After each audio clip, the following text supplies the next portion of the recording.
Assalamualaikum warahmatullahi wabarakatuh. Perkenalkan, kami dari kelompok 7 mata kuliah Statistik Pendidikan yang beranggotakan saya Moh Yusuf Sodik, Dwi Umi, dan Amin Syamsuddin. Di sini kami membahas tentang analisis korelasi. Langsung ke materi, pengertian analisis korelasi. Kata korelasi berasal dari bahasa Inggris correlation.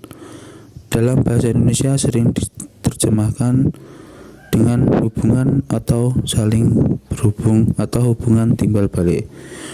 Dalam ilmu statistik, istilah korelasi diberi pengertian sebagai hubungan antara dua variabel atau lebih. Selain itu, korelasi juga dapat diartikan sebagai salah satu teknik statistik yang digunakan untuk mencari hubungan antara dua variabel atau lebih yang sifatnya kuantitatif. Korelasi merupakan teknik analisis yang termasuk dalam salah satu teknik pengukuran asosiasi atau hubungan measure of association. Lanjut, dasar pemikiran analisis korelasi. Yang pertama, bahwa adanya perubahan sebuah variabel disebabkan atau diikuti dengan perubahan variabel lain. Yang kedua, berapa besar koefisien perubahan. Yang A dinyatakan dalam koefisien korelasi. B, semakin besar koefisien korelasi, maka semakin besar keterkaitan perubahan suatu variabel dengan variabel yang lain. Kapan suatu variabel dikatakan saling berkorelasi? Variabel dikatakan saling berkorelasi jika perubahan suatu variabel diikuti dengan perubahan variabel yang lain. Jenis-jenis korelasi. Yang pertama, korelasi Pearson. Pengukuran yang bertujuan mengukur hubungan linear antara variabel X dan variabel Y. Kedua variabel meningkat dan menurun secara bersamaan secara konstan dan dapat dimodelkan dengan garis lurus. Semakin jauh nilainya dari 0, semakin kuat secara keseluruhan.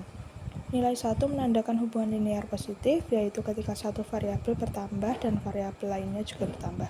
Sementara min 1 mewakili hubungan linear negatif, yaitu ketika satu variabel menurun sementara variabel yang lain meningkat.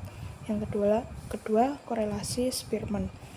Jenis korelasi Spearman juga memiliki nilai koefisien korelasi yang sama dengan Pearson, yakni 0, 1, dan min 1. Bedanya, korelasi Spearman menggambarkan hubungan monotonik antara variabel. Dalam hubungan monotonik, kedua variabel cenderung bergerak ke arah yang sama namun tidak dalam laju yang konstan. Yang terakhir, korelasi Kendall. Hasil korelasi Kendall juga berkisar antara min 1 dan 1. Seperti Spearman, Kendall juga melihat hubungan monotonik antara variabel. Hal yang membedakan dengan Spearman terletak pada pengolahan nilai rank yang diperoleh dari variabel X dan Y. Yang selanjutnya, sifat penting korelasi. Yang pertama, koefisien korelasi populasi dinotasikan dengan rho, sedangkan koefisien korelasi sampel dinotasikan dengan R.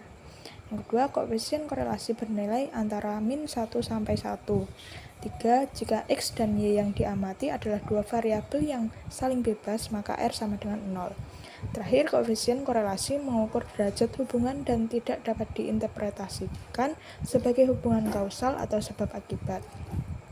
Arah korelasi. Yang pertama, arah dinyatakan dalam bentuk korelasi positif dan korelasi negatif. 2. Kuatnya hubungan dinyatakan dengan besarnya koefisien korelasi atau R. Ketiga, korelasi positif, yaitu jika dua variabel yang berkorelasi berjalan paralel menunjukkan arah yang sama. Terakhir, korelasi negatif, yaitu dua variabel yang berkorelasi berjalan dengan arah yang berlawanan. Jadi studi kasus dalam analisis korelasi yaitu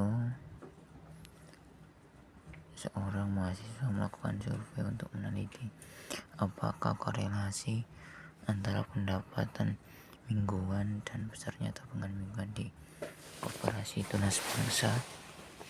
Untuk menjawab permasalahan tersebut diambil sampel sebanyak 10 kepala keluarga. Yang pertama, judul hubungan antara pendapatan dan tabungan masyarakat di perusahaan. Yang kedua, pertanyaan penelitian, apakah terdapat korelasi positif antara pendapatan dan tabungan masyarakat? Yang ketiga, hipotesis terdapat korelasi positif antara pendapatan dan tabungan masyarakat. Lanjut, hipotesis dalam statistika dinyatakan dalam dua bentuk, yaitu HO hipotesis 0 dan hipotesis alternatif.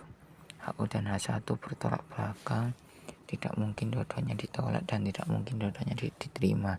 Maka dari itu penolakan terhadap HO berimplikasi pada penerimaan terhadap H1 dan sebaliknya. H yaitu tidak terdapat korelasi positif antara tabungan dengan pendapatan. Yang kedua, H terdapat korelasi positif antara tabungan dengan pendapatan. H diterima jika R hitung kurang lebih tabel AN kurang 2 atau T hitung kurang dari tabel AN kurang 2. H1 diterima jika R hitung lebih dari tabel AN kurang 2 atau T hitung lebih dari T tabel AN kurang 2. Selanjutnya yaitu R sama dengan 10 dalam kurung 4544 dikurangi dalam kurung 70 dalam kurung 571 per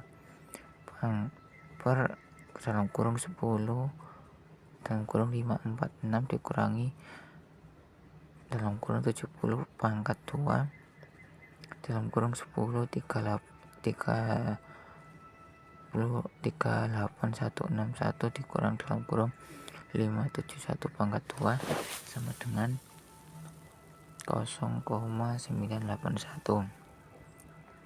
Pengujian hipotesis dengan kriteria R hitung sama dengan R hitung dalam kurung 0,981 lebih dari R tabel dalam kurung 0,707 dengan kriteria T hitung T sama dengan R X Y N kurang 2 per dalam kurung 1 kurang R pangkat 2 T sama dengan 0,981 10 kurang 2 per dalam kurung 1 kurang 0,962 sama dengan 14,233. T hitung dalam kurung 14,233 lebih dari T tabel dalam kurung 1,86. Jadi karena R hitung lebih dari R tabel maka H1 diterima. Karena T hitung lebih dari T tabel maka HA diterima. Jadi Terima kesimpulannya kasih. terdapat korelasi positif antara pendapatan dengan tabungan mingguan di koperasi Tunas Bangsa. Terima kasih.